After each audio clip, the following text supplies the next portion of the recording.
আমরা এই মুহূর্তে এখন লিচুর যে সেকশনটা নার্সারির আমরা সেখানে আসছি এবং আমরা এইখানে আসলে লিচুর যে এয়ার লেয়ারিং বা যেটাকে আমরা বলি গুটি কলম করে বলি, আমরা গুটি কলম সম্পর্কে একটু দেখবো এবং আমরা জানার চেষ্টা করবো যে কিভাবে গুটি কলম করলে মোস্ট ইফেক্টিভ ওয়েতে আমরা বেটার আউটপুট পাইতে পারি। তো এটার জন্য ভাই আমাদেরকে কলম সরাসরি হাতে কলমে করিয়ে দেখাবে। তো তার আগে আমি একটু বলি যে আমরা যখন যেই জায়গাতে আমরা লেয়ারিংটা করব, তো এর জন্য আমরা মোটামুটি চেষ্টা করি যাতে আমাদের হরিজন্টাল আমাদের ইটা হয় মোটামুটি, কারণ বেশি খাড়া ইটে আমরা এই লেয়ারিংটা করি না। তো এইটা মোটামুটি আমাদের স্ট্যান্ডার্ড, আমরা এটাতে লেয়ারিংটা করতে পারবো।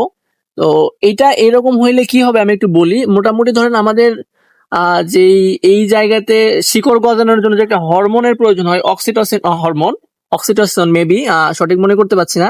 তো এই হরমোনটা যাতে এই উপর দিক থেকে নিচে এই পর্যন্ত আসতে পারে, এই জন্য মোটামুটি আমরা এইরকম একটা শেপের নিতে পারি। এরকম একটা শেপের আমাদেরকে ডাল নির্বাচন করতে হয়। তো ভাই আমাদেরকে কিভাবে গ্রাফটিংটা করতে হয় বা লেয়ারিংটা কিভাবে করতে হয় এটা ভাই আমাদেরকে দেখাবে।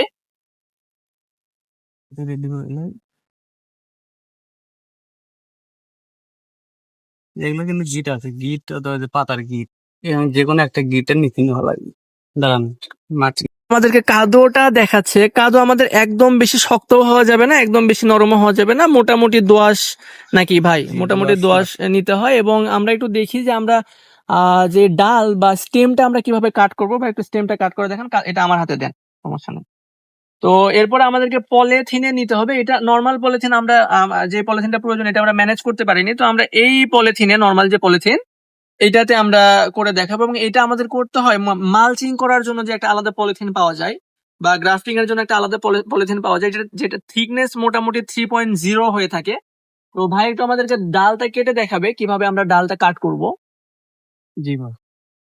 এই যে আমরা এখানে ডাল ধরলাম, একটা গিট আছে উপর, একটা গিট নিচের অংশ, একটা গিট আমরা একটা নিচের অংশ থেকে নিলাম এভাবে,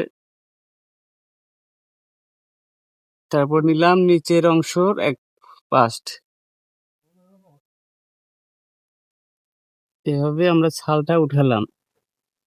এরপরে আমরা মোটামুটি দুইটা গিটের মাঝখান থেকে ছালটা উঠিয়ে ফেলবো। এই পাশে আমাদের একটা গিট ছিল, তার পাশে আমরা ছাল উঠাইছি বা কাটছি, এবং আর একটা গিটের আরেকটু সামনের দিকে এসে আমরা আর একটা গিটের সামনে থেকে কেটে নিয়েছি, এবং আমাদের মোটামুটি এখান থেকে ছাল আমরা উঠিয়ে ফেলবো ভাই। তারপরে আপনি ওই কাদোটা, আচ্ছা, এরপরে কাদোটা আমাদের লাগবে।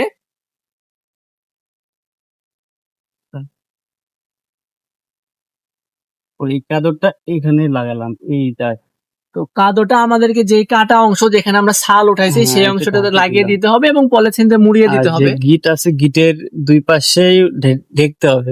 আর কাদোটা অবশ্যই, আমরা যে দুইটা গিট নিছি এই কাদাটা অবশ্যই দুইটা গিটকে ঢেকে ফেলতে হবে, না হলে আমাদের প্রপার লেয়ারিংটা হবে না। এবং আমরা পলিথিন দিয়ে এটা বাধাই করে দিব, পলিথিনটা দিয়ে আমরা বাধাই করে দিচ্ছি।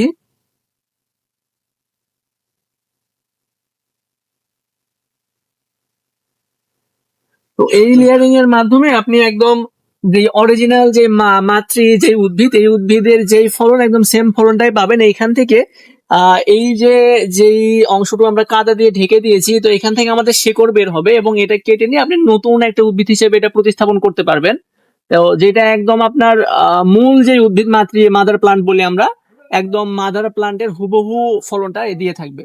আমরা গিট দেওয়ার সময় আমাদের অবশ্যই যখন আমরা সুতাতে বেঁধে দিব, আমরা যেই দুইটা গিটের মাঝখানে কাটছিলাম, কেটে কেটে নিয়েছিলাম, সেই দুইটা গিটের অপোজিট পাশে নিতে হবে, মানে গিটটার সাইডে আমাদেরকে সুতাতে বেঁধে দিতে হবে।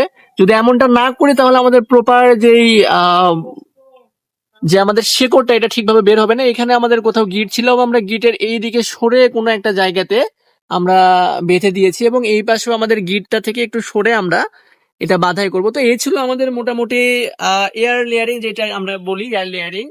তো এটা আমরা মূলত লিচু গাছে করি। তো এটাই ছিল আমাদের এয়ার লেয়ারিং সম্পর্কিত আলোচনা।